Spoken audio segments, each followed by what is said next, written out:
Okay, I believe we're ready to get things started. Good morning and good afternoon, everyone. We're so glad to be here with you today. My name is AJ Diaz. I'm the Digital Content and Engagement Manager for Flourish, and I'm here with Jazmin Diaz. All right, let's see. Can you hear me? Yes. Okay, Yes. all right. So we have Jazmin here. Jazmin is the founder and CEO of Flourish LLC. She's also a certified life and leadership coach, and she's the author of Ignite Your Growth and the Spanish edition of the book, which is Enciende, Crecimiento, which can be purchased now on Amazon. Jazmin, with over 20 years of experience across public education and high growth tech industries, she helps individuals and organizations lead with purpose, navigate change with confidence, and thrive in both life and career. Through Flourish, Jazmin delivers transformational coaching, impactful workshops, and inspiring discussions that blend lived experience with actionable strategies, empowering others to unlock their potential and achieve lasting growth. With that, let's welcome Jazmin. Thank you so much, AJ, for the wonderful introduction. Hello, everybody. I'm so glad to be here with you, juntos, on this first day of October. I'm really looking forward to sharing my keynote with you, and I hope that you find it valuable and it gives you some inspiration, and also want to make sure that we invite you to get some questions ready, because at the end we will be inviting you all to ask some questions. So with that, I want to make sure my screen is visible. AJ, can you let me know that you can see that? Yes, I see it. Wonderful. Okay, well, with that, I'd love to get started. Take a look at this woman. At first glance, she looks confident, polished, put together, like she knows exactly what she's doing. Her resume certainly checks all the boxes: big tech companies, impressive roles, and meaningful accomplishments. The definition of success. But that's not where her story begins.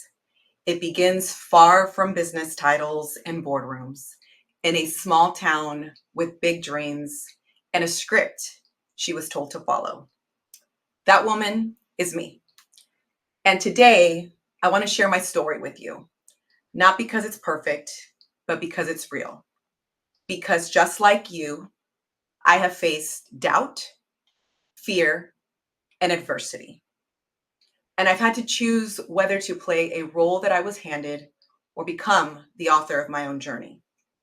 So let's go back to the beginning, where my story really started.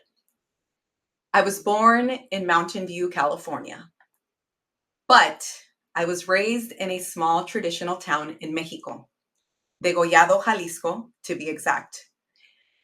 A humble place, rich in culture, tradition, and strong family values, and deeply patriarchal. I was taught lovingly but firmly that a woman's role was to marry, care for her husband, raise children, and tend to the home. That was my script, and I didn't know yet that I could rewrite it. At the age of 9, we returned to the United States, and I found myself in a new environment, a new language, and absolutely no friends. I had to relearn everything, not just the language, but how to be. The culture, the systems, the unspoken rules of a world that didn't always make space for someone like me. I felt like I was constantly trying to prove that I belonged while carrying the weight of everything I had been told I should be. I was supposed to be a model student. I wasn't. I was supposed to be responsible. I wasn't. I stumbled, I made mistakes, and boy, did I get into trouble. I didn't even finish high school the traditional way. Instead, I opted to earn my diploma through an evening continuation program. Those years were hard, but they were rich in lessons.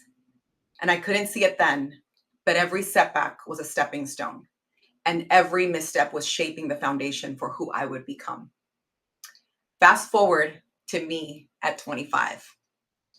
I was married, a mother to 4 beautiful children, and I was a full-time employee at my local middle school. I juggled school drop-offs, medical appointments, homework checks, after-school sports, dinners, and deadlines that didn't care how tired I was. Life was full. It was exciting and beautiful. I had responsibilities, I had love, and I had purpose. But what I didn't have was a vision for myself. I didn't have a college degree. I didn't have a 5-year plan. I didn't even have the language yet to articulate my dreams. But they were there, quietly pressing against the edges of my reality, whispering, "There's more." At the middle school, I worked with at-risk youth, students that society often disregarded, underestimated, or gave up on too soon. And I saw myself in them because you see, I too had once been labeled at risk. I know what it feels like to be overlooked. And I also know the power of someone who sees your potential before you do. So I showed up with compassion, with empathy, with curiosity. I didn't just order school supplies and write tardy slips. I spoke with students about changing the narrative and rewriting their stories. And without realizing it, I was slowly beginning to rewrite my own.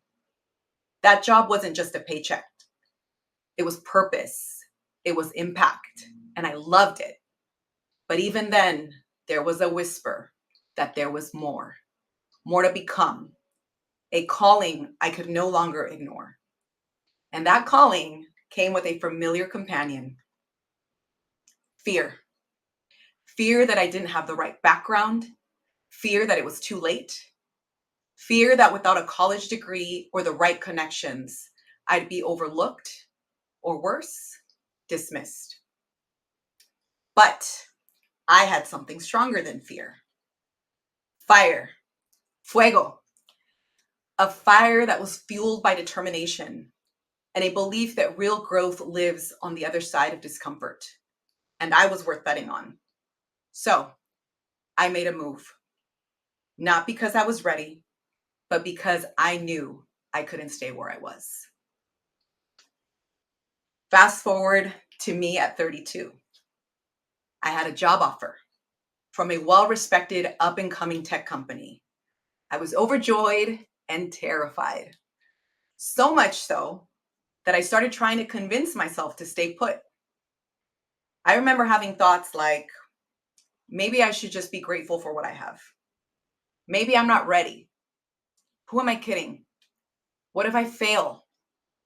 But deep down, I knew this was the moment that I had been working toward: the chance to stretch, to grow, to step into rooms I'd only ever peeked into from the outside. So I accepted that job offer.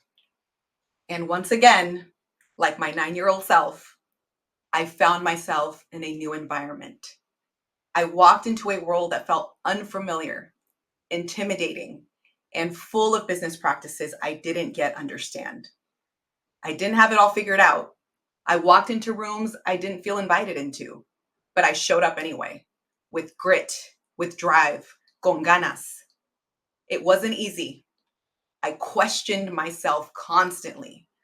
I battled imposter syndrome and many moments of defeat. Still, I didn't stop. I leaned in, I asked questions, I listened, I learned, and I grew. Over time, I moved from surviving to flourishing, from being tactical to becoming strategic, from receptionist to executive assistant to chief of staff, from employee to entrepreneur to a published author, on my own terms, not by playing small, not by waiting for permission, but by doing the hard, quiet work, even when no one was looking. But here's what I want you to know: this transformation wasn't about titles, it was about belief. It was about proving to myself that I was worthy and capable of more. So I kept going because I knew my story wasn't finished, because my children were watching, And because I know what happens when people give up on themselves, when the voices creep in and tell you, you don't belong, you don't measure up, or don't have what it takes. I refuse to feed those lies. I will never stop pushing forward because it's not just about me. It's about the person I want to be for my family. It's about my 9-year-old self who once felt lost. For the youth I once worked with at the middle school. For the career professionals I work with and coach now. And for every person who's ever been told they don't fit the mold. Because I'm living proof your beginning does not define your ending. If there's one thing I want to leave you with, it's this. Every person in this virtual room has a story. And your story will have twists, romance, comedy, surprises, setbacks, and maybe even unexpected monsters along the way. But you get to choose your own adventure. You are the main character. And while fear may always be a part of the journey, it doesn't get to write your ending. So, if you're standing at a crossroads, wondering if you're ready, worthy, capable, let me be that voice that says you are. Don't wait until you have it all figured out. Just take that next brave step and flourish. Thank you.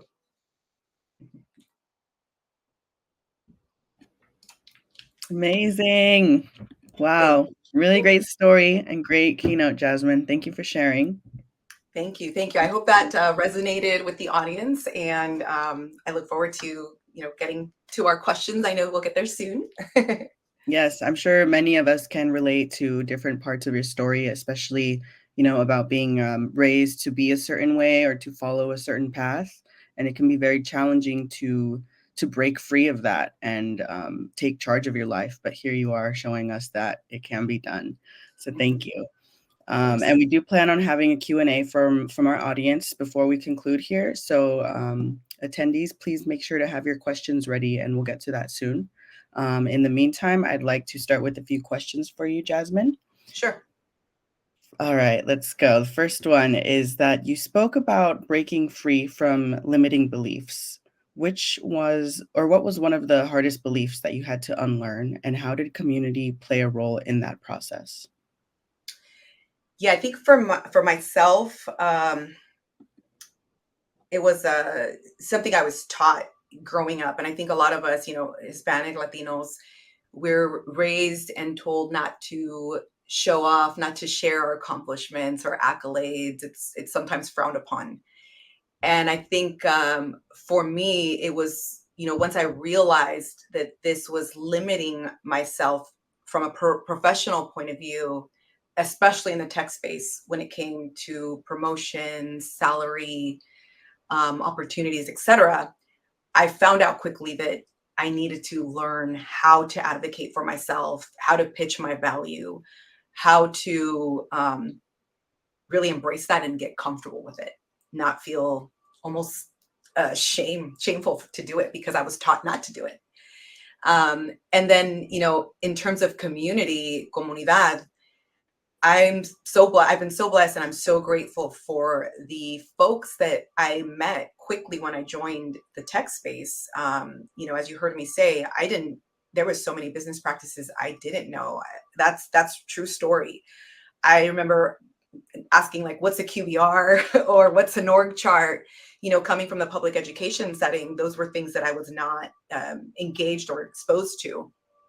So mentors and teachers or my community at work really stepped in to support my efforts, and they saw my work ethic, my determination, that drive that I talk about, and put myself in a really vulnerable position to say like, I don't know, can you help me? Can you help me understand this? Can you help me you know get the logic or rationale behind this practice or that? And so I think, I'll just to recap it, it's learning and embracing advocating for yourself. It's so important, both professionally and professionally, and building that comunidad of mentors and teachers who can really challenge you and unlock that potential that they see in you and help you grow. 100%. And I think we should never underestimate the power of having a trusted network to lean on, Right. because we never know where those connections might lead us in the future. Hmm. Thank you. And so, next one, many of us carry self-doubt to new spaces. Sorry if there's some noise in the background there. Many of us carry self-doubt into new spaces. What practical steps can someone take today to start rewriting their script? Yeah. So, yeah, it takes time. I will say it takes time. First and foremost, I think for me, it's, I had to, it was a lot of reflection, a lot of figuring out, so to speak, in terms of what is it that I want to do? What is it that I need to do? What are the things I need to start doing, stop doing, continue?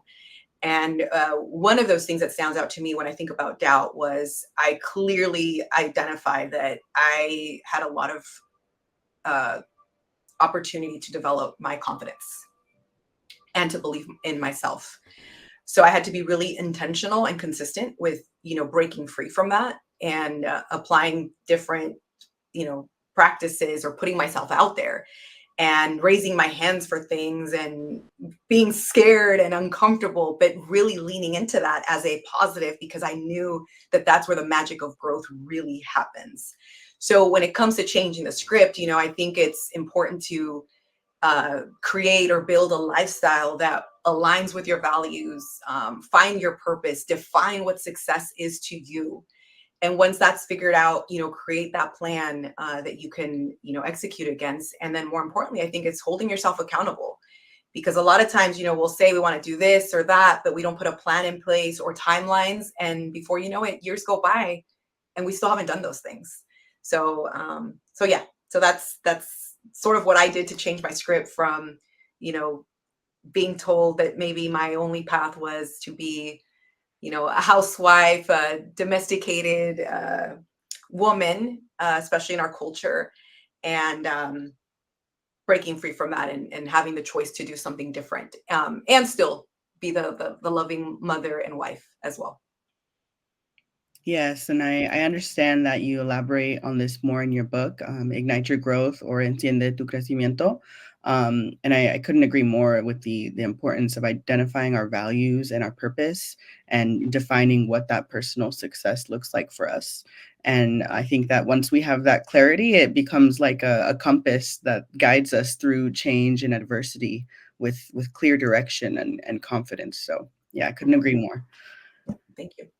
And so you've gone from pivoting from public education to first gen tech to then becoming an entrepreneur, author, coach, and keynote speaker. Looking back, Jazmin, what role did taking smart risks play in your journey? The pivot from public education to tech was a big risk, but it was a calculated risk. When I was going through that process, it took a lot of research from my end, and not to age myself, although you did hear me say my age a variety of times in my keynote. This is before, social media was the way that it is today. LinkedIn. I mean, I was still in the time where jobs were being posted in the newspaper or Craigslist for any of those that are online and remember Craigslist. Like that's where you would go to look up jobs and stuff. So it really, took a lot of time and effort and understanding, what it meant to go from public education into tech, having a lot of conversations, informational interviews. And then once I had all the information that I needed to really validate, like if this was a smart risk, a good move for myself, my family, um, I took the leap and I made the move. So I'm grateful. I'm so grateful because it turned out extremely well. If I hadn't taken that risk, I would have never, learned all that I've learned. I would have not stretched and grown. And I wouldn't be here with you today, quite frankly, because that really was the catalyst that just brought all this growth and exposed me to so many new environments and perspectives and experiences. So yeah, so that pivot into tech, absolutely a wonderful and scary, but very valuable risk that I took. That's great, Jasmine. It sounds like that calculated risk has paid off many times over. Well, thank you, Jasmine, for sharing your story. It's so full of wisdom and guidance, and it's a powerful reminder to stay in tune with our inner selves. And when we do that, we can then build the inner confidence that it takes to take smart risks and reach our fullest potential. So, Right. thank you. Mhm. And now to our audience, we do have some time for Jasmine to answer any questions that you may have. I do see that there's one chat already in the Q&A section of our chat here. So, Jasmine, I'll go ahead and read this back to you. Yep. Evelyn says, I'm kicking off my search for a new job. However, I'm having trouble due to limiting beliefs driven by my cultural background and imposter syndrome. I struggle with feeling guilty for not feeling grateful for what I have, but at the same time, I think I deserve better. But when I'm looking for jobs, I don't feel competent enough or like I have the skills needed for all the jobs I'm seeing. Any advice?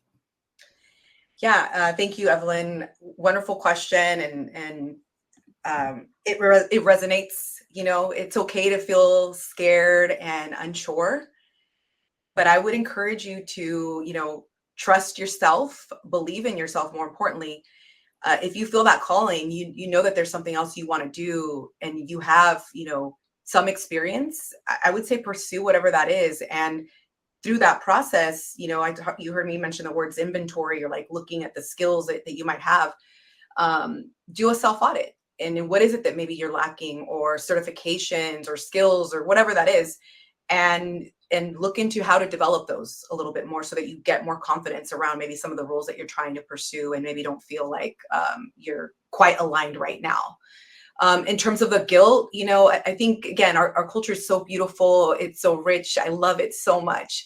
But I too have learned that there were things that, values are amazing, but some of the practices or things we're taught, I feel like a lot of times we were raised like in survival mode, not knowing, you know, rest and relaxation in a lot of for a lot of us as well. Always work, work, work. Don't ask for more. Show up early, stay late. You'll be recognized at some point. And I really feel like for me that I had to break free from that, because in the workspace, like, you have to be able to advocate for yourself, and know your worth, and be able to articulate it. So, Evelyn, do your research, and please connect with me on LinkedIn. I'd love to have a conversation with you. If you want to talk more, we can dig in a little deeper.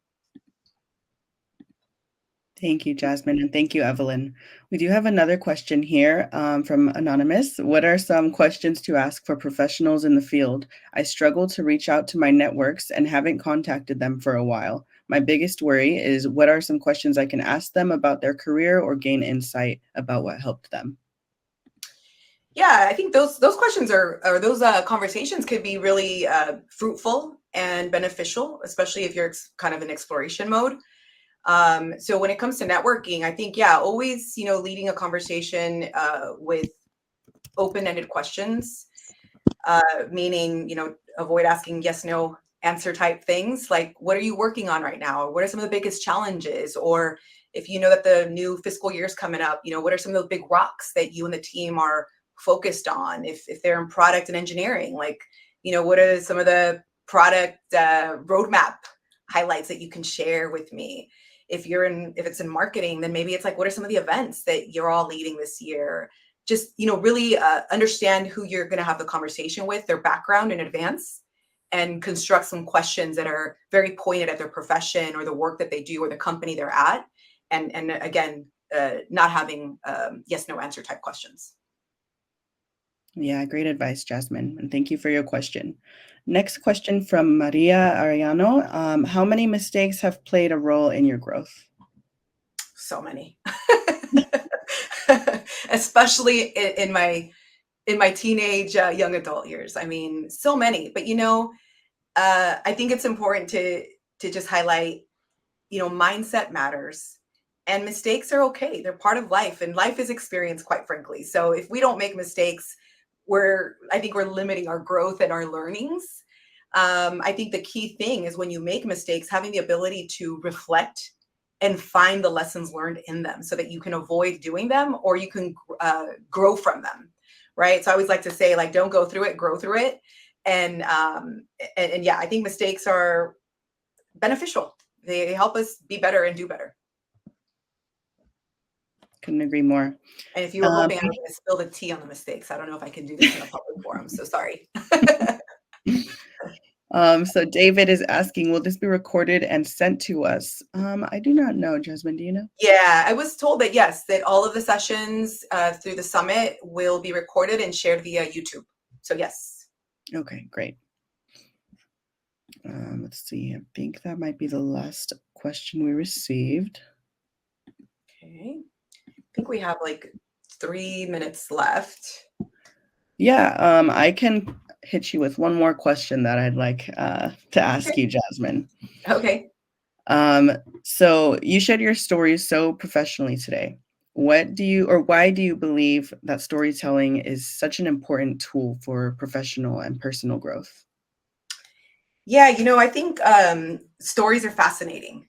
And I think, as I expressed earlier, everybody has a story.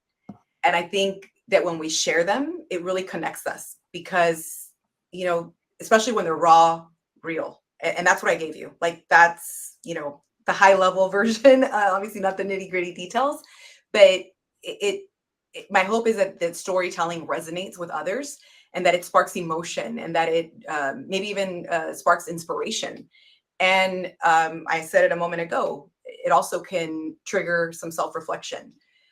So when we share stories, I believe that we invite or allow others to imagine new possibilities, think about what's next for them, and then again just builds that comunidad and expands your connections. Yeah, I couldn't agree more. I think the power of a strong and compelling story can really resonate and inspire others. So yeah, definitely a great way to connect with people. Yeah. And speaking of connection, I don't know that we dropped our LinkedIn in here, but AJ, you Yeah, and I I entered should. it in the chat, but we can enter it again. Okay, wonderful. Awesome. Awesome. All right. Well, I know we're coming up on time. So Mhm. Yeah, well, it looks like we're at time. So big thank you to Jazmin for coming today and sharing her message for all of us. And thank you to all of our attendees for joining this event. If you're interested in learning more about Jazmin and her business, we'll make sure to share more info where you can find more information in the chat.